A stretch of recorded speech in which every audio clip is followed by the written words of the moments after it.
Hello दोस्तों, स्वागत है आप सभी का आपके अपने चैनल गुमंत इंस्टीट्यूट में। जैसा कि आपको पता है कि जो हमारा लेसन 7 चल रहा था प्रत्यावर्ती धारा अध्याय 7, तो उसके हमने 4 भाग अपलोड कर दिए थे। उसका केवल और केवल एक भाग बचा था 5वां, जिसे हम आज अपलोड करेंगे, यानी कि आज हम इसमें सीखेंगे। उसमें केवल आपका ट्रांसफॉर्मेशन यानी कि ट्रांसफॉर्मर ये रह गया था केवल आपका। तो भाग 5 में केवल और केवल आपका ट्रांसफार्मर रह गया था, तो इसको समझेंगे। तो आज इस वीडियो में आज काफ़ी सारे टॉपिक क्लियर हो जाएंगे आपके ट्रांसफार्मर से रिलेटेड। ट्रांसफार्मर क्या होता है, इसका सिद्धांत क्या होता है, इसकी संरचना क्या होती है, इसकी क्रियाविधि, इसके प्रकार, पावर हाउस से जहाँ से बिजली बन रही है वहाँ से आपके घर तक कैसे आती है बिजली, और आप उसका यूज करते हैं मोबाइलों में और XYZ इन्वर्टर में, किसी भी चीज़ में, कोई भी इलेक्ट्रॉनिक डिवाइस में धारा का जो उपयोग करते हैं, तो ये पावर हाउस से आप तक कैसे पहुंचती है, इस सब का बिल्कुल एकदम निचोड़ कर देंगे। ठीक है, तो स्टार्ट करते हैं। देखिएगा, सबसे पहले तो ये जानते हैं, एक एक करके सारी चीज़ों को कवर करेंगे। सबसे पहले ये सीखिए कि ट्रांसफॉर्मर है क्या। तो व्हाट इज द ट्रांसफॉर्मर। तो ट्रांसफॉर्मर एक ऐसी डिवाइस है, या एक ऐसा साधन है, या एक ऐसा कॉम्बिनेशन है, या एक ऐसी युक्ति है जिसके द्वारा हम प्रत्यावर्ती विभव को, यानी कि प्रत्यावर्ती वोल्टेज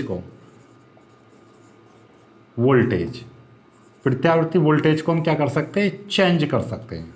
बस क्या है ट्रांसफॉर्मर, क्या है ट्रांसफॉर्मर। एक ऐसा साधन है या एक ऐसी युक्ति है जिसके द्वारा हम प्रत्यावर्ती विभव या प्रत्यावर्ती धारा के वोल्टेज को या प्रत्यावर्ती विभव को हम चेंज कर सकते हैं, बदल सकते हैं, परिवर्तित कर सकते हैं। तो आपसे अब कोई पूछ ले कि भाई ट्रांसफॉर्मर क्या है, तो आप क्या कह सकते हो उससे। ट्रांसफॉर्मर एक ऐसा साधन होता है जिसके द्वारा प्रत्यावर्ती वोल्टेज को या प्रत्यावर्ती विभव को चेंज किया जा सकता है या परिवर्तित किया जा सकता है, उसी को हम ट्रांसफॉर्मर कहते हैं। अब बात आती है कि भाई इसका सिद्धांत क्या होता है, ये कैसे वर्क करता है, किस सिद्धांत पर कार्य करता है। तो जैसे कि आपने अन्योन्य प्रेरण पढ़ा था, तो ये अन्योन्य प्रेरण के सिद्धांत पर कार्य करता है। अन्योन्य प्रेरण का सिद्धांत क्या था कि भाई एक कुंडली है हमारे पास, जैसे कि हमारे पास एक कॉइल है और उसके पास एक दूसरी कॉइल रखी है,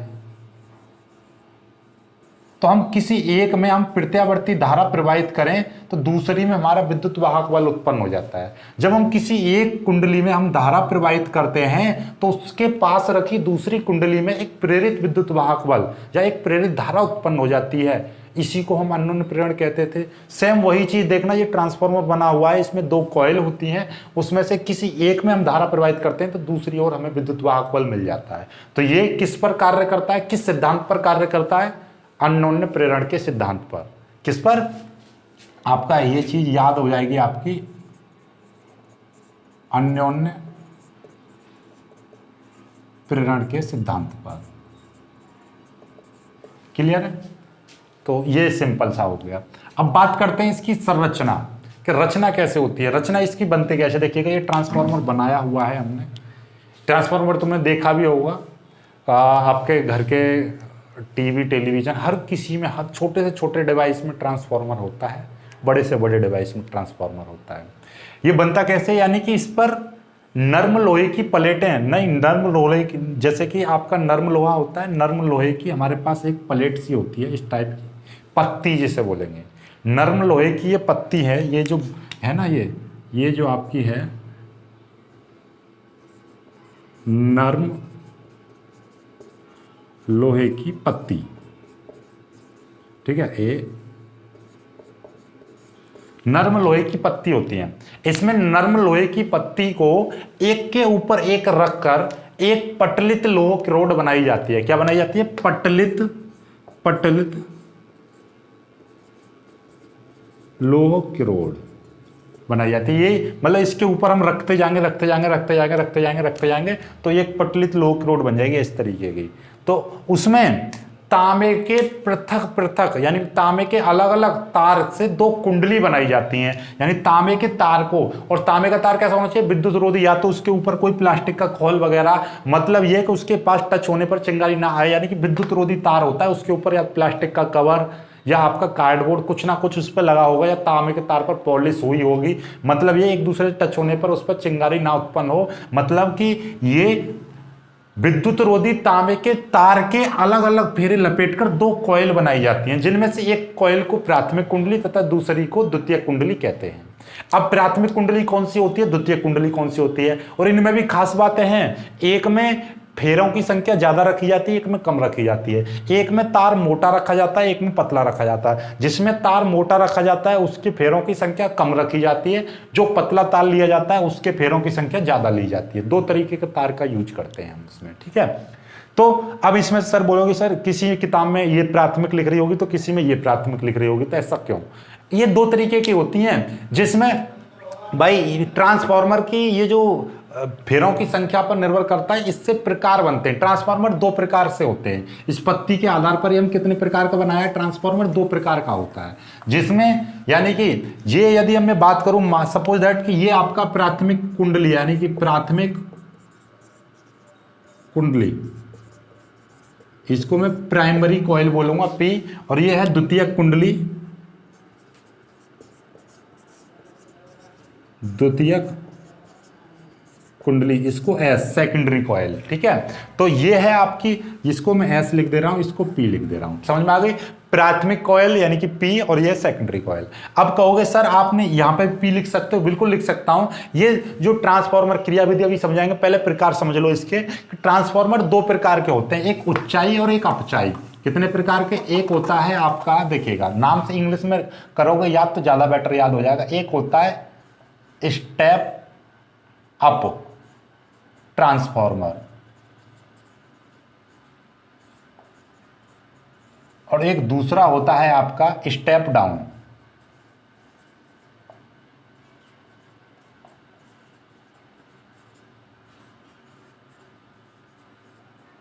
ठीक है, 2 प्रकार के ट्रांसफार्मर होते हैं, एक स्टेप अप ट्रांसफार्मर, एक स्टेप डाउन।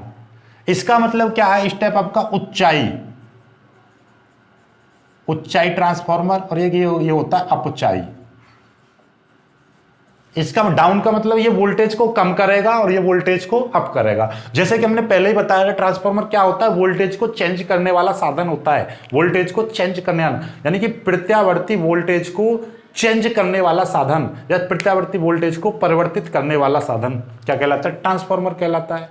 अब ये जो चेंज में तो ऐसा भी तो हो सकता है, मान लीजिए भाई कोई चीज है, मान लीजिए 10 वोल्ट है विभव, उसको बढ़ा दिया 15 कर दिया, ये भी चेंज हो गया यानी कि 10 से बढ़ गया, और 10 से आप इसको 5 कर दो भाई तो भी तो चेंज हो रहा है। तो इसीलिए इसको ट्रांसफार्मर को चेंज करने के आधार पर 2 प्रकार से बांटा जाता है, 2 प्रकार से इसको विभाजित किया जाता है, या इसके 2 प्रकार होते हैं। एक पहला आपका जो आपको स्टेप अप यानी कि जो वोल्टेज को बढ़ा देता है उसको हम स्टेप अप ट्रांसफार्मर कहते हैं। एक होता है स्टेप डाउन जो वोल्टेज को कम कर देता है, ठीक है। अब वही चीज यहां से होती है, देखिएगा जिस ये आपका देखिएगा, दोनों के मैं चित्र बना देता हूं। ये देखिएगा, यदि मैं बात करूं ये इस तरीके से आपका है, ये इसमें क्या है? ज्यादा फेरे हैं और 1 2 3, ये पटलित लोह रोड, पटलित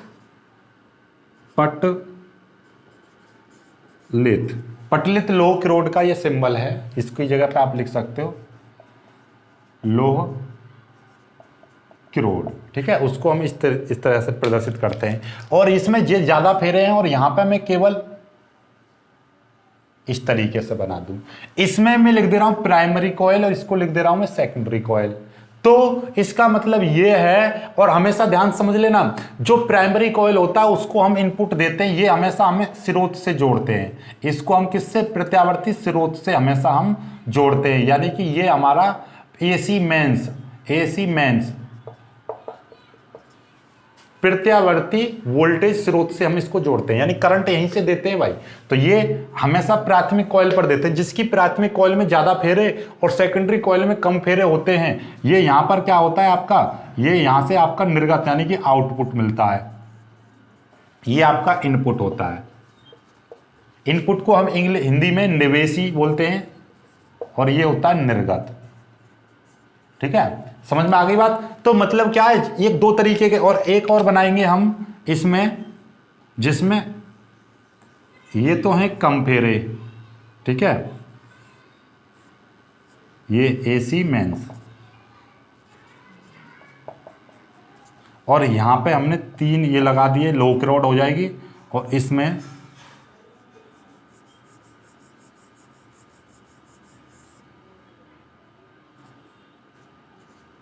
इसको मिटा दो।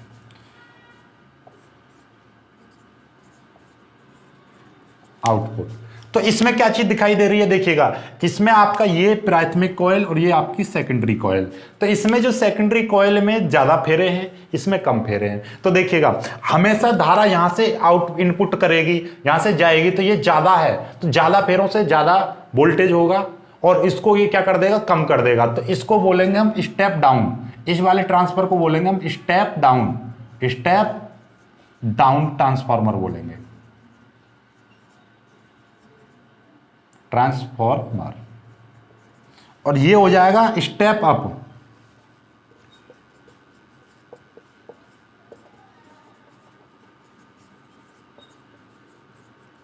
समझ में आ गई बात। तो मतलब ये क्या है, जिसमें फेरों की संख्या, इससे याद कर लेना, कॉम्पिटिटिव एग्जाम के लिए बन गया, एक ऐसा ट्रांसफार्मर जिसकी प्राथमिक कॉइलों में फेरों की संख्या ज्यादा और द्वितीय कुंडली में फेरों की संख्या कम है, उसको क्या बोलेंगे, स्टेप डाउन ट्रांसफार्मर बोलेंगे। ये देख लो, आपकी प्राथमिक कॉइल से जा रहे हो, कम हो रहे हैं या ज्यादा हो रहे हैं, यहां से कम से ज्यादा हो रहे हैं, यानी कि ज्यादा, अप अप अप मतलब ज्यादा, ठीक है। तो ये स्टेप अप ट्रांसफार्मर है, क्योंकि इसमें कम फेरों से ज्यादा की तरफ जा रहे हैं। यहां पे हमेशा ज्यादा से कम की ओर दे, दोनों बराबर से लग रहे हैं, इसलिए इसको थोड़ा सा मैं अच्छा सा बना दे रहा हूं ताकि आपको ये समझ में आने लगे। अब आप समझ जाओगे इसको बहुत आसानी से, ठीक है। इसमें फेरों की संख्या ज्यादा है, इसमें फेरों की संख्या कम है। आई होप कि आपको ये दोनों सिंबल आपको समझ में आ गए होंगे। जहां पर ये चीज दिखाई दे रही हो तो आप समझ जाना कि इसमें जो इनपुट, अब इसमें इनपुट ये कौन से चित्र बना हुआ है। आप यदि यहां पर आप क्या लिख दोगे, प्राथमिक कॉइल लिख रखा है, तो मतलब इसको आपने किससे जोड़ा है, इस तरीके से एक सिंबल सा दे देते हैं हम इसको, एसी मेंस। इससे पता चलता है कि हमारा एसी मेंस इधर है, इधर आउटपुट है। तो प्राथमिक कॉइल कम है और ये ज्यादा, तो ये स्टेप अप यानी कम से ज्यादा को कर रहा है, ठीक है। तो ये स्टेप अप ट्रांसफार्मर है, यानी कि उच्चाई ट्रांसफार्मर है। अब इनकी क्रियाविधि को समझेंगे हम, उससे पहले ये आपको समझ में आ गया, एक बार फिर से मैं रिवाइज करा दूं, ठीक है। आप कहते हो सर दोबारा बता दिया करो, तो एक बार फिर से हम तीनों चीजों को रिवाइज करेंगे। क्या क्या चीज सीखी है अभी हमने। ट्रांसफार्मर क्या है, ट्रांसफार्मर एक ऐसा साधन होता है, या ट्रांसफार्मर एक ऐसी युक्ति होती है जो प्रत्यावर्ती धारा वोल्टेज को, जो प्रत्यावर्ती धारा के वोल्टेज को परिवर्तित कर देती है, या प्रत्यावर्ती धारा के वोल्टेज को कम या ज्यादा कर सकती है। ऐसे साधन को हम क्या कहते हैं, ट्रांसफार्मर कहते हैं। और हमेशा ध्यान से ये प्रत्यावर्ती वोल्टेज पर ही काम किया जाता है, प्रत्यावर्ती धारा पर ही काम करता है, और बाकी किसी भी धारा के, यानी कि डीसी धारा पर काम नहीं करता है। ये ध्यान रखना है, ठीक है। इसका सिद्धांत अन्योन्य प्रेरण के सिद्धांत पर आधारित होता है। अन्योन्य प्रेरण का सिद्धांत क्या है, इसका सिद्धांत आप ऐसे भी लिख सकते हो, ट्रांसफार्मर का सिद्धांत अन्योन्य प्रेरण के सिद्धांत पर आधारित होता है। जैसे कि दो कुंडलियों में से, पास रखी दो कुंडलियों में से किसी एक कुंडली में हम धारा प्रवाहित करते हैं, तो दूसरी कुंडली में प्लस परिवर्तन के कारण विद्युत वाहक बल उत्पन्न हो जाता है। इसी सिद्धांत पर आधारित होता है ट्रांसफार्मर का सिद्धांत। समझ में आ गया सिद्धांत क्या है, अन्योन्य प्रेरण के सिद्धांत पर आधारित होता है ट्रांसफार्मर का सिद्धांत। इसकी रचना कैसी है, यानी कि इसमें ट्रांसफार्मर पर एक नर्म लोहे की पत्ती, नर्म लोहे की आयताकार या वृत्ताकार या गोलाकार पत्ती को एक के ऊपर एक रखकर एक पटलित लोक रॉड मिटा दिया, पटलित लोक रॉड बनाई जाती है, जिसके ऊपर विद्युत रोधी तांबे के तार, विद्युत रोधी तांबे के तार का मतलब क्या है, वो उसके ऊपर कुछ ना कुछ, तार के ऊपर कुछ ना कुछ प्लास्टिक का या गत्ता या कुछ ना कुछ उस पर लिपटा होगा, ठीक है। तो विद्युत रोधी तांबे के तार के पृथक पृथक फेरे लपेटकर दो अलग अलग कुंडली बनाई जाती हैं, जिनमें से एक कुंडली को प्राथमिक कुंडली तथा द्वितीय कुंडली को, जिसमें से एक कुंडली को प्राथमिक कुंडली तथा दूसरी कुंडली को द्वितीय कुंडली कहते हैं।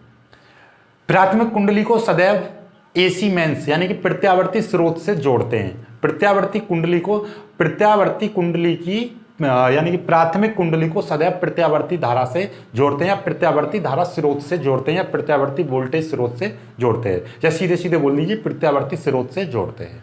और दूसरी कुंडली से, द्वितीय कुंडली से हमेशा आउटपुट या निर्गत वोल्टेज या निर्गत धारा प्राप्त की जाती है। मोस्टली बोलोगे निर्गत वोल्टेज प्राप्त किया जाता है, इससे निर्गत वोल्टेज आपका प्राप्त होगा। क्लियर हो गया? प्रकार पता चल गए। ट्रांसफार्मर दो प्रकार का होता है, स्टेप अप स्टेप डाउन, उच्चाई ट्रांसफार्मर, अपचाई ट्रांसफार्मर। उच्चाई ट्रांसफार्मर वो होता है, उच्चाई ट्रांसफार्मर एक ऐसा ट्रांसफार्मर होता है जिसमें प्राथमिक कुंडली में उच्चाई की बात कर रहे हैं, ये वाला, जिसमें प्राथमिक कुंडली में कम फेरे तथा द्वितीय कुंडली में अधिक फेरे होते हैं, उसको हम क्या कहते हैं? स्टेप अप ट्रांसफार्मर कहते हैं। अर्थात हम इसके लिए हम एक वर्ड भी यूज कर सकते हैं, एनपी यानी फेरों की संख्या H लेस देन NS। मतलब सेकेंडरी कॉइल के नंबर ऑफ राउंड्स, N का मतलब क्या है? फेरों की संख्या।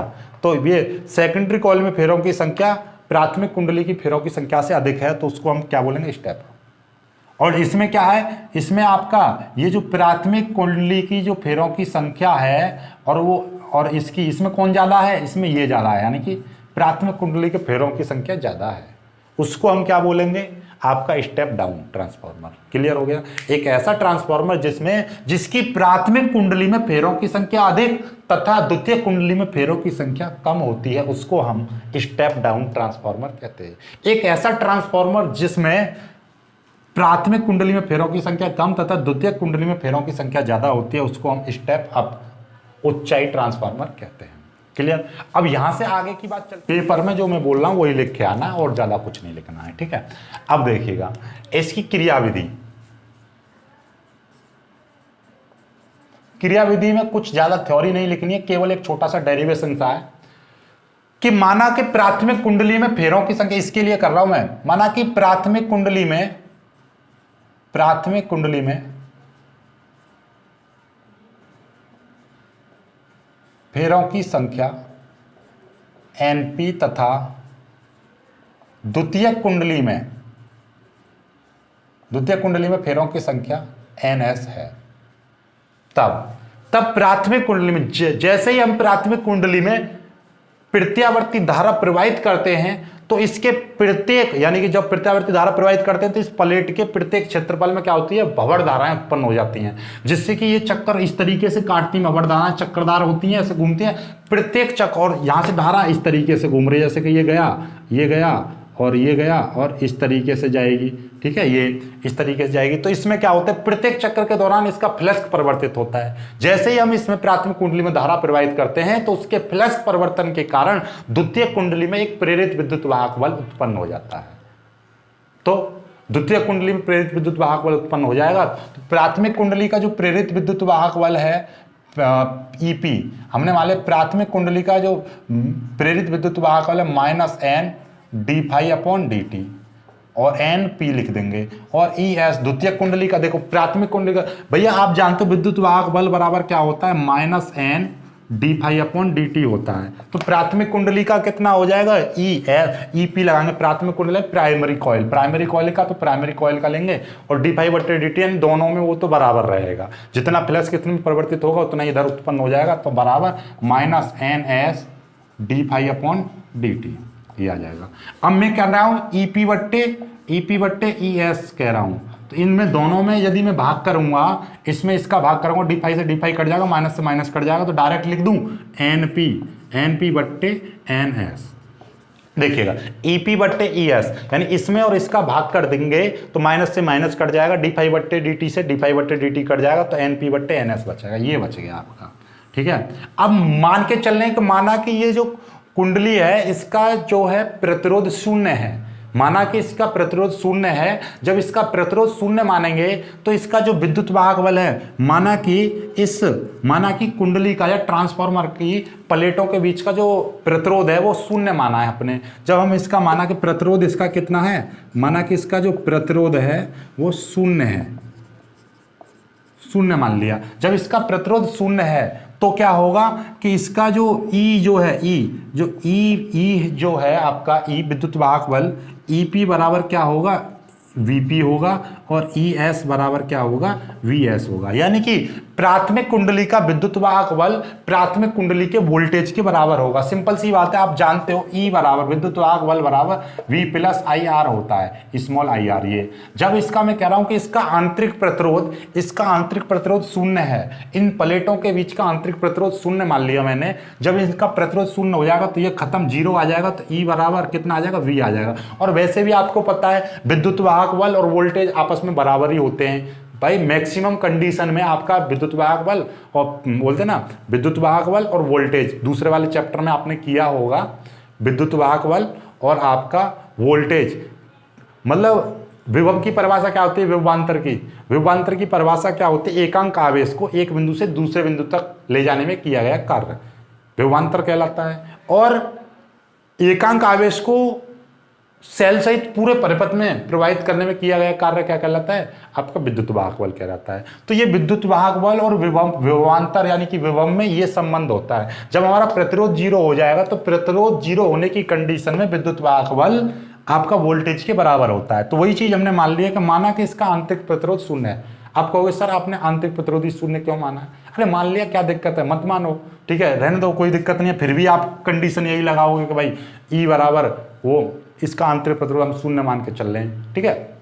जब ये हो जाएगा इतना तो सिंपल सी बात है, ई बट्टे पी और ई एस बराबर क्या हो जाएगा, बी एस बट्टे बी पी, बी एस बट्टे बी पी हो जाएगा, सॉरी ये ई पी बट्टे ई एस है तो वी पी बट्टे वी एस हो जाएगा, बराबर कितना हो जाएगा, एन पी बट्टे एन एस हो जाएगा। ये चीज बराबर आ रही है और एक नियतांक इसको आर के बराबर रख देते हैं। इनका जो अनुपात है ये आर कहलाता है। यानी कि ये जो इसका प्राथमिक कुंडली का विद्युत वाहक बल द्वितीय कुंडली के विद्युत वाहक बल का अनुपात, प्राथमिक कुंडली के विद्युत वाहक बल और द्वितीय कुंडली के विद्युत वाहक बल का अनुपात सदैव प्राथमिक कुंडली के फेरों की संख्या तथा द्वितीय कुंडली के फेरों की संख्या के अनुपात के बराबर रहता है। और ये एक नियतांक आता है, इसी को बोलते हैं आर। ये जो वैल्यू निकालेंगे इसको बोलेंगे ट्रांसफॉर्मर का परिणमन अनुपात। क्या,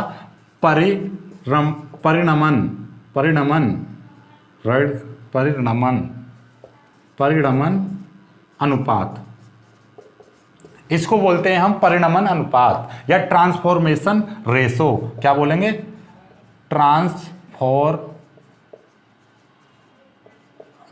रेशो, ठीक है, ये कहलाता है आर। क्या कहलाता है आपका, ट्रांसफॉर्मेशन रेशो कहलाता है। क्लियर है। तो ये इतना सब इसमें थ्योरी सी लिखनी है आपकी क्रियाविधि में। तो क्रियाविधि क्या है आपका, जब हम प्राथमिक कुंडली में प्रत्यावर्ती धारा प्रवाहित करते हैं, जैसे ही हम इसमें प्रत्यावर्ती धारा प्रवाहित करते हैं तो फ्लक्स परिवर्तन के कारण द्वितीय कुंडली में एक प्रेरित विद्युत वाहक बल उत्पन्न हो जाता है। अतः प्राथमिक माना कि प्राथमिक कुंडली में फेरों की संख्या एनपी तथा द्वितीय कुंडली में फेरों की संख्या एनएस, तब प्राथमिक कुंडली का विद्युत वाहक बल इतना और द्वितीय कुंडली का विद्युत वाहक बल इतना। क्योंकि आप जानते हो E बराबर डी फाई बट्टे डी टी और N होता है। तो प्राथमिक कुंडली का लेंगे तो प्राथमिक कुंडली में फेरों की संख्या डी फाई बट्टे डी टी, द्वितीय कुंडली में आप कहोगे इसमें फाई 1 फाई 2 क्यों नहीं लगाया, क्योंकि इसमें जितना परिवर्तित होगा उतना ही इसमें होगा। सिंपल सी बात है, मारो गोली, ठीक है। तो डी फाई बट्टे डी टी से डी फाई बट्टे डी टी कट जाएगा, ई पी बट्टे ई एस बराबर एन पी बट्टे एन एस, यानी इस पहले वाली चीज में दूसरे का भाग दिया। इसको बोल दीजिए पहली समीकरण, इसमें दूसरी समीकरण, समीकरण 1 डिवाइड बाई समीकरण 2, then we get this and let suppose the internal resistance is equal to 0। ये अपनी ओर से हमने मान लिया कि इस ट्रांसफार्मर की जो प्लेटों को इस तरीके से समायोजित किया गया है कि इनके बीच का प्रतिरोध शून्य है। आंतरिक प्रतिरोध ध्यान से मिले, इनके बीच का आंतरिक प्रतिरोध शून्य है। तब जब इनके बीच का आंतरिक प्रतिरोध शून्य है तो केवल आंतरिक प्रतिरोध की बात कर रहा हूं मैं, आंतरिक और जोड़ दीजिए यहां पे, ठीक है। आंतरिक प्रतिरोध शून्य है तो सही सीधी बात है, ईपी बराबर बीपी हो जाएगा। यानी प्राथमिक कुंडली का विद्युत वाहक बल प्राथमिक कुंडली के वोल्टेज के बराबर होगा और द्वितीय कुंडली का विद्युत वाहक बल द्वितीय कुंडली के वोल्टेज के बराबर होगा। ये जब कर दिया तो ये चीज आएगी, इसको आर, ये जो वैल्यू है ये वैल्यू इसके बराबर आएगी, ये वैल्यू इसके बराबर आएगी। यानी कि ये जो वैल्यू निकल के आती है इसी को बोलते हैं हम परिणमन अनुपात, ट्रांसफॉर्मेशन रेशो, ये कहलाता है, नियतांक भी बोल सकते हैं आपका। ये क्लियर हो गया। अब नेक्स्ट आपके चलते हैं कि ये भाई पावर हाउस से आपकी बिजली आपके घर तक कैसे पहुंचती है उसको करते हैं, ठीक है। अब आगे बढ़ते हैं, अब थोड़ा सा आगे बढ़ते हैं परिणमन रेशो के बारे में 2-3 बातें कर लीजिए, ट्रांसफॉर्मेशन रेशो के बारे में नोट करके याद कर लीजिए ना इसको, ठीक है। ऊंचाई के लिए, ऊंचाई ट्रांसफार्मर के लिए आर का मान जो होता है वो 1 से प्लस होता है, यानी कि 1 से अधिक होता है। आर का मान 1 से अधिक होता है। और अपचाई के लिए दूसरा पॉइंट याद करना है आपको, अपचाई ट्रांसफार्मर के लिए, अपचाई के लिए, अपचाई का मतलब अपचाई ट्रांसफार्मर, पूरी बात लिख देना, ठीक है। स्टेप डाउन ट्रांसफार्मर के लिए, डाउन का मतलब आर का मान 1 से कम होता है भाई। अब दूसरी चीज नोट करके एक और चीज लिख देंगे हम यहाँ के नीचे, कि माना कि प्राथमिक कुंडली में धारा आई, प्राथमिक कुंडली में धारा आईपी तथा द्वितीयक कुंडली में धारा आईएस है, और दोनों कुंडलियों के बीच की ऊर्जा हानि 0 है। ऊर्जा हानि 0 है तो प्राथमिक कुंडली की जो ऊर्जा होगी, ऊर्जा हानि 0 है तो प्राथमिक कुंडली की ऊर्जा किसके बराबर होगी भाई? जब मैं कह रहा हूं कि यहां से जो ऊर्जा जा रही है वो घटी नहीं है बिल्कुल भी, तो प्राथमिक कुंडली की ऊर्जा द्वितीयक कुंडली की ऊर्जा के बराबर होगी, द्वितीयक कुंडली की ऊर्जा के बराबर होगी।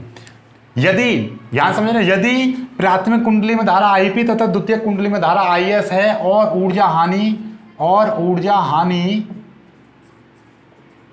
0 है, तब ये होगा।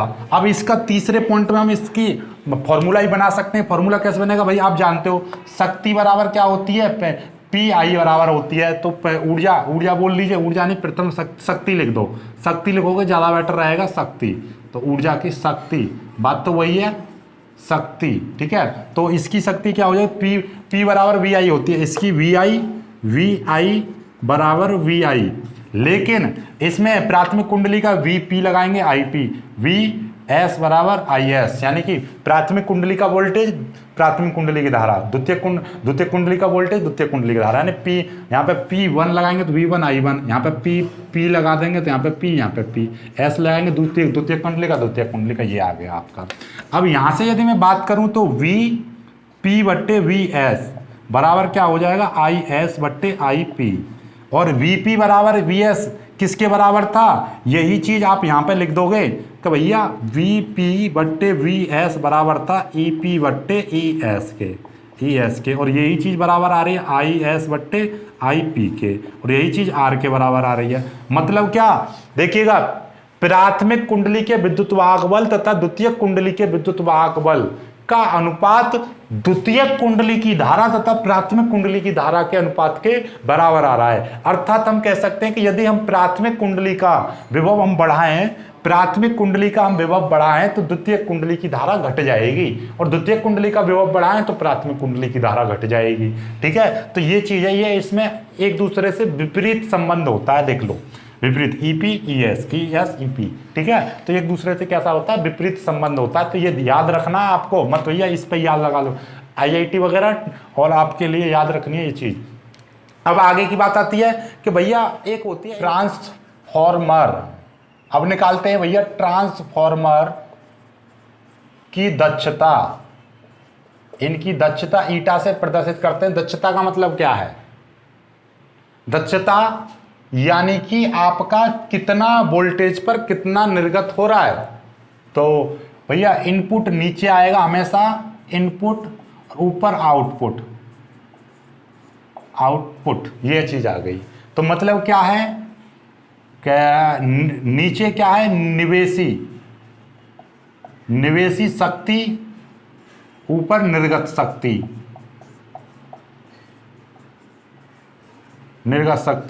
और मतलब क्या है कि भैया नीचे जो चीज है आपकी, नीचे निर्गत शक्ति क्या आई थी? निवेशी, यानी कि वीपी और आईपी, ऊपर क्या आया था? वीएस और आईएस, ठीक है, यही तो आया था। निवेशी का मतलब जो इनपुट होता है, यानी कि जो प्राथमिक कुंडली इनपुट में आती है, द्वितीय कुंडली आउटपुट द्वितीय कुंडली पाता है, ये चीज आ जाएगी आपकी। तो ये ईटा बराबर आ गया आपका। और आप जानते हो, देखिएगा ध्यान से समझ लेना कि भैया प्राथमिक कुंडली की जो ऊर्जा है वो सदैव, प्राथमिक कुंडली की जो शक्ति है वो द्वितीय कुंडली से सदैव ज्यादा रहेगी। ऐसा कभी भी पॉसिबल नहीं है कि इसकी सारी की सारी शक्ति को, सारी की सारी ऊर्जा को ये प्राथमिक कुंडली द्वितीय कुंडली में परिवर्तित कर सके। अर्थात ऐसा कभी भी पॉसिबल नहीं हो सकता कि इसकी जो शक्ति है कितने, यानी इसकी जो दक्षता है 100% हो जाए। ठीक है, लेकिन आजकल आधुनिक ट्रांसफार्मर जो बन रहे हैं उनकी शक्ति 90% तक है, यानी कि उनकी दक्षता 90% तक है। मतलब ये कि वो 100 में से 90 ऊर्जा को, यानी कि 90% ऊर्जा को हम इसमें द्वितीय कुंडली में बदल सकता है, लेकिन 100 का 100% नहीं बदल सकता। ठीक है, इसका मतलब ये होता है कि कहीं ना कहीं ऊर्जा की हानि हो जाती है। मतलब ये है, ऊर्जा की हानि क्यों हो जाती है भाई? सिंपल सी बात है, इसमें ये आपका क्या लग रहा है, इसमें भंवर धाराएं उत्पन्न होती हैं, उसके कारण थोड़ी सी ऊर्जा खत्म हो जाती है। अब इसमें क्या होता है, कभी तुमने देखा होगा ये गर्म हो जाता है, तो यानी जो विद्युत धारा है वो हीट में कन्वर्ट होकर बाहर निकल जाती है। अर्थात जो विद्युत धारा इसमें प्रवाहित होती है तो ये पत्तियां गर्म हो जाती हैं, तार गर्म हो जाते हैं। तार गर्म कहां से हो रहे हैं? ये विद्युत धारा के कारण गर्म हो रहे हैं, क्योंकि इसमें धारा प्रवाहित हो रही है। धारा की जो ऊर्जा है वो किस में निकल गई? हीट बनकर बाहर आ गई। मतलब भाई सीधी सीधी बात है, कोई ना कोई चीज हम गर्म करेंगे, इसको हम ऊष्मा देंगे तभी तो ये गर्म होगा।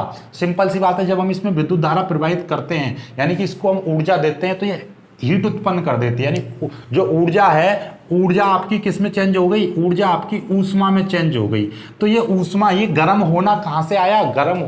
गर्म हो रहा है ये, तो ये धारा के कारण गर्म हो रहा है, अर्थात ये ऊर्जा के कारण गर्म हो रहा है। तो ये अपनी 100 की 100% ऊर्जा को यहां तक नहीं पहुंचने देता, क्योंकि ये पत्तियां गर्म हो जाती हैं, तार गर्म हो जाता है, तो वहां पर रुक जाती है। अब इसीलिए ट्रांसफार्मर में ध्यान से समझ लेना, ऊर्जा हानि को ज्यादा से ज्यादा रोकने के लिए, नोट करके लिखना, ऊर्जा हानि को रोकने के लिए तुमने देखा होगा गली मोहल्ले का जो ट्रांसफार्मर होता है उसमें तेल ऑयल भरा रहता है, या तो हम, और जो छोटे छोटे आपके इलेक्ट्रॉनिक्स डिवाइस होते हैं उसमें पंखा लगा होता है, तो या तो हवा का प्रबंध करते हैं, या तो हवा या वायु का प्रबंध करेंगे, या हम उसमें क्या करेंगे, ट्रांसफार्मर के चारों ओर क्या भर देंगे? तेल, यानी कि ऑयल भर देते हैं, ताकि वो उसकी ऊष्मा को अवशोषित कर ले, ट्रांसफार्मर ठंडा का ठंडा बना रहे, अर्थात उसकी ऊर्जा हानि कम हो। तो ऊर्जा हानि को रोकने के लिए हम कैसे उपाय करते हैं? ट्रांसफार्मर के चारों ओर वायु प्रवाहित करते हैं, या हम उसके चारों ओर में क्या कर देते हैं? तेल भर देते हैं, ऑयल भर देते हैं, ताकि वो ऑयल उसकी ऊष्मा को अवशोषित कर ले। क्लियर होगी बात? ऊष्मा को कैसे, यानी इसकी ऊर्जा को हम किस तरीके से, मतलब ऊष्मा को, मतलब इसको गर्म होने से बचाना है। जितना ज़्यादा गर्म होगा इसकी हानि उतनी ही ज़्यादा होगी, उतना ही ये सारी ऊर्जा को इसमें कन्वर्ट नहीं कर पाएगा। कन्वर्ट करने के लिए इसको जितना ज़्यादा ठंडा रहेगा उतना ज़्यादा ये प्रॉपर वर्क करेगा। ठीक है, तो ये चीज़ें होती हैं, और भी काफ़ी सारे कारण होते हैं। देखिएगा, ये है आपका पावर हाउस। ठीक है, अब देखना जरा, पावर हाउस से बिजली को आपके घर तक पहुंचाएंगे। पावर हाउस से बिजली कैसे आपके घर तक पहुंचती है? पावर हाउस से जो बिजली निकलती है, अब उसको आप डायरेक्ट तारों से, यानी इस तरीके से आप पहुंचाना चाह रहे हो।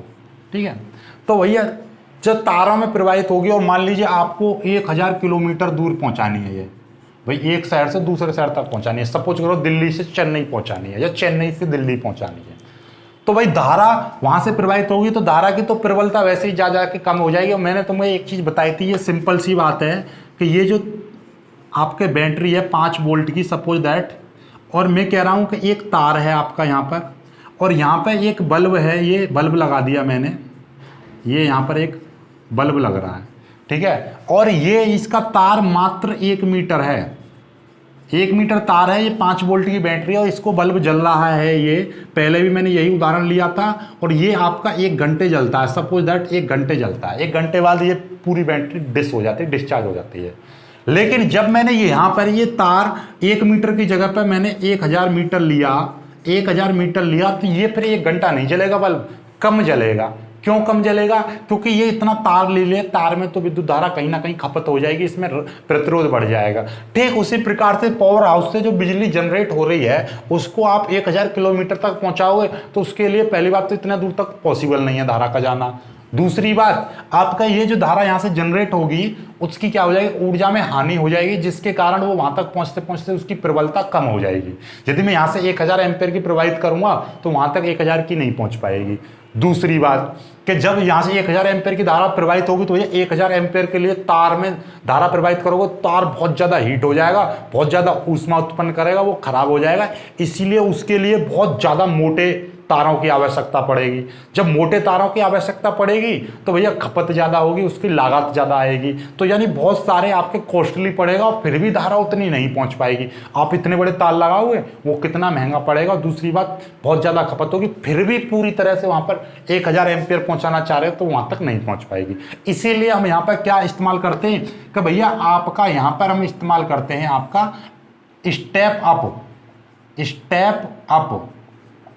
ट्रांसफार्मर का इस्तेमाल करते हैं।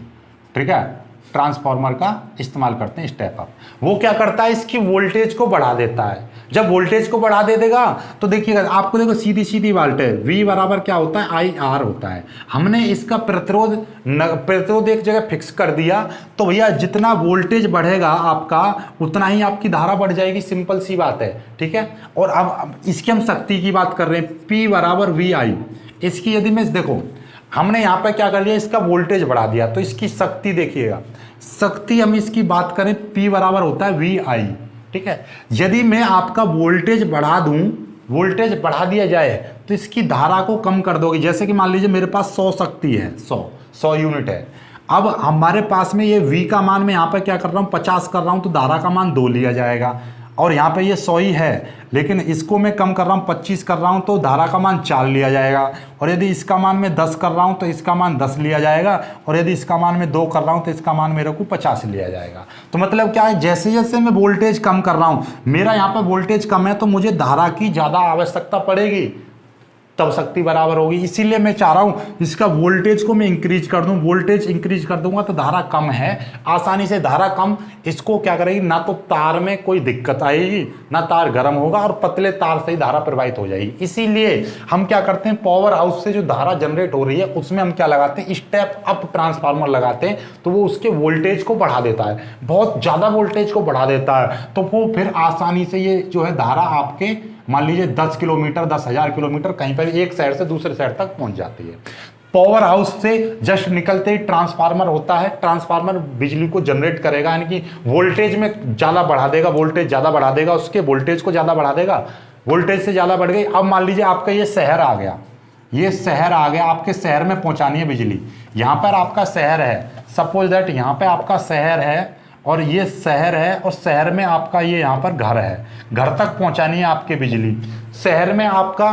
तो शहर में क्या है, ये यहाँ पर जो आपका शहर से पहले आपकी जो बिजली है वो कहाँ पर आएगी, यानी कि लोकल बोले तो आपके स्थानीय बिजली घर में पहुँचेगी। पहले किस में पहुँचेगी, बिजली घर। आप जानते हो बिजली घर, बिजली घर यानी कि जो लोकल पावर स्टेशन होता है, लोकल आपका पावर स्टेशन,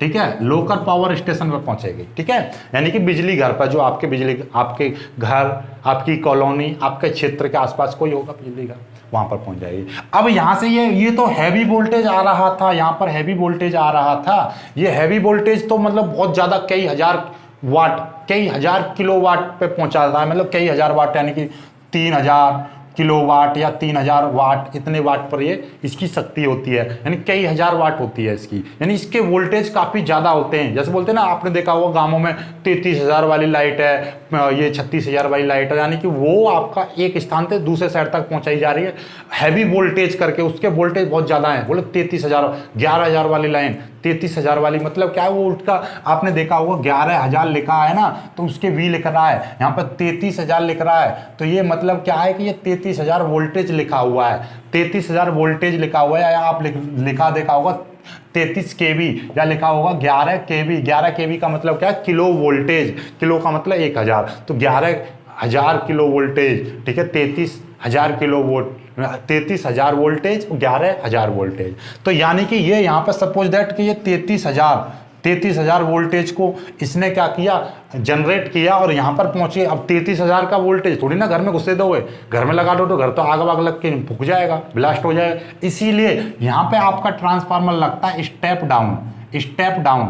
क्या लगता है, कौन सा ट्रांसफार्मर लगता है, स्टेप डाउन ट्रांसफार्मर लगता है। यहाँ पे आपका स्टेप डाउन ट्रांसफार्मर लगेगा जो वोल्टेज की प्रबलता को कम कर देगा। यहाँ पर वोल्टेज की प्रबलता यहाँ से कम होकर यानी कि 11,000 तक पहुंच जाती है। यहाँ से 33,000 तो ऐसा नहीं कि एक साथ ही कम हो जाएगी आपकी। भैया आपके घरों में तो मात्र 200 से 200 वोल्टेज मांगते हैं। घरों की जितनी भी पावर सप्लाई है 220 वोल्टेज पे चलती है, 220 मेंस होता है। तो आपका यहाँ से आपका स्टेप डाउन क्या करेगा, वोल्टेज को कम करेगा, 33,000 से 11,000 में कन्वर्ट कर देगा, बिजली घर में पहुंच जाएगी। यहाँ पर आपका बिजली घर में जाने से पहले स्टेप डाउन ट्रांसफार्मर लगा होगा जो उसको कन्वर्ट करके किसी में बिजली घर में पहुंचा देगा 11,000 वोल्टेज। और बिजली घर में बहुत सारे और स्टेप डाउन ट्रांसफार्मर लगे रहते हैं। बिजली घर में बहुत सारे स्टेप डाउन ट्रांसफार्मर लगे होते हैं जो वोल्टेज को इसको 11,000 को और कम करके वो आपके घर के यूज लायक बनाती है, यानी कि वो 220 वोल्टेज पर पहुंचा देते हैं। ठीक है, 220 वोल्टेज को आपके यहाँ शहर में पहुंचा दिया। अब वहां पर क्या है कि जो घरों में ट्रांसफार्मर है, जो घरों के बाहर जो आपके ट्रांसफार्मर लगा होगा वो फिर आपका स्टेप डाउन ट्रांसफार्मर होगा, क्योंकि यहाँ से जो वोल्टेज आती है फिर भी वो पूरी तरह से 220 वोल्टेज नहीं होती है, वो आपका स्टेप डाउन ट्रांसफार्मर लगा होता है जो कि घर से बाहर लगा होगा आपके। ठीक है, ये अब बोलेंगे भाई कि यहाँ पर क्या है कि ये यदि आपका लोड ज़्यादा है, ये जरूरी नहीं है कि कौन सा लगा हुआ, यहाँ पे स्टेप अप भी लगा सकते हो आप, स्टेप अप भी लगा सकते हो, वो डिपेंड करता है आपके लोड पर। यदि यहाँ से आपका 220 वोल्टेज इसने कन्वर्ट किया, अब देखो जरा ध्यान से, यहाँ से इस बिजली घर ने आपका 220 वोल्टेज दिया, लेकिन आपका यहाँ तक पहुँचते पहुँचते 220 वोल्टेज नहीं रहेगा, 220 वोल्टेज से कम रह जाएगा। इसीलिए जैसे कि मान लीजिए एक कॉलोनी में 20-25 घर हैं, तो वहाँ पावर स्टेशन से तो उसने 220 वोल्टेज दिया, लेकिन अब वहाँ तक आते आते गांव तक, घर तक, आपकी कॉलोनी तक आते आते वोल्टेज कम हो गए। इसीलिए आपके घर से बाहर एक कॉलोनी के लिए एक ट्रांसफार्मर और दिया जाता है जो कि कैसा रहता है, स्टेप अप। कैसा रहता है, स्टेप अप ट्रांसफार्मर रहता है। स्टेप अप का मतलब क्या है कि ये 220 वोल्टेज यहाँ तक आते आते कम हो गया आपके घर से पहले, तो एक कॉलोनी में 20 घर हैं, तो उस 20 घर को कौन देगा, वो स्टेप अप ट्रांसफार्मर क्या कर देगा, वोल्टेज को बढ़ा देगा। ठीक है, अब वोल्टेज बढ़ा देगा। अब मान लीजिए आपके घर में 20 घर की जगह पर 100 घर हो गए, बहुत ज़्यादा हो गए, तो फिर आपका देखा होगा कंप्लेन करोगे, ट्रांसफार्मर फूक गया, क्योंकि वो लोड को सहन नहीं कर पाया। भाई वो 220 वोल्टेज बढ़ा रहा है, लेकिन आपका घरों की संख्या ज़्यादा हो गई, इसलिए वो इतना नहीं कर पा रहा है, तो इसीलिए दूसरा ट्रांसफार्मर लगाएंगे, बड़े वोल्टेज का ट्रांसफार्मर लगाएंगे कि वो ज़्यादा वोल्टेज आपको दे। ठीक है, अब घर में आ जाओ, घर में मान लीजिए 220 वोल्टेज है, लेकिन आपके पास में मोबाइल फ़ोन का चार्जर है, आप पास में टीवी चला रहे हो या कुछ और चीज़ चला रहे हो, तो मोबाइल का वोल्टेज कितने, 5 वोल्टेज का चार्जर है आपका, 5 वोल्ट का, 3 वोल्ट का चार्जर है, आजकल तो 18 वाट का चल रहे। ठीक है, इतना मान लीजिए 3 वोल्ट का चार्जर है और आपके पास में 220 वोल्टेज आ रही है, तो मोबाइल के अंदर चार्जर होता है, चार्जर के अंदर भी ट्रांसफार्मर लगा होता है, वो ट्रांसफार्मर रहता है आपका स्टेप डाउन। कैसा रहता है, स्टेप डाउन। मतलब ये है जहां पर आपको जरूरत पड़ रही है कम की, तो वहां पर स्टेप डाउन ट्रांसफार्मर लगता है, जहां पर लगती है ज्यादा की, वहां पर स्टेप अप लगता है। लेकिन जितने भी इलेक्ट्रॉनिक्स डिवाइस होते हैं उनमें सभी में स्टेप डाउन ट्रांसफार्मर लगा होता है, लेकिन जो कॉलोनी के बाहर लगा होता है वो आपका स्टेप अप ट्रांसफार्मर होता है, क्योंकि उसको कॉलोनी में प्रवाहित करनी होती है ज़्यादा से ज़्यादा वोल्टेज देगा कब, जब वहाँ पर वो, और जो पावर हाउस, यहाँ पर सबसे पहले पावर हाउस से जस्ट बाहर स्टेप अप ट्रांसफार्मर लगा होगा, बिजली घर से पहले स्टेप डाउन लगा होगा। बिजली घर में बहुत सारे स्टेप डाउन ट्रांसफार्मर लगे होते हैं जो बिजली को कन्वर्ट करके 220 वोल्टेज पर जनरेट करते हैं।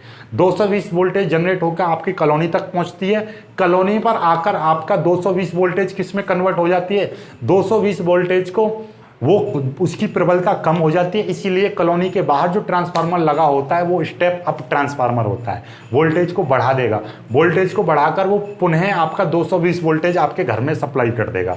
आपके घर में मान लीजिए मोबाइल चार्जर है, उसमें जो ट्रांसफार्मर लगा होगा वो आपका स्टेप डाउन ट्रांसफार्मर होगा, वो वोल्टेज को कम करके आपके मोबाइल तक पहुंचाएगा। अब मोबाइल में 220 घुसेड़ दोगे तो मोबाइल तो फट जाएगा नेक देर में, ठीक है। तो इसलिए आपका आई होप कि जो ट्रांसफार्मर है इसका हर चीज़ अच्छी तरह से आपको समझ में आ गई होगी। समझ में आ गई है तो वीडियो को लाइक करना, अपने दोस्तों के साथ शेयर करना और चैनल को सब्सक्राइब जरूर कर लेना। मिलते हैं एक खूबसूरत सी वीडियो में, तब तक के लिए बाय बाय, जय हिंद।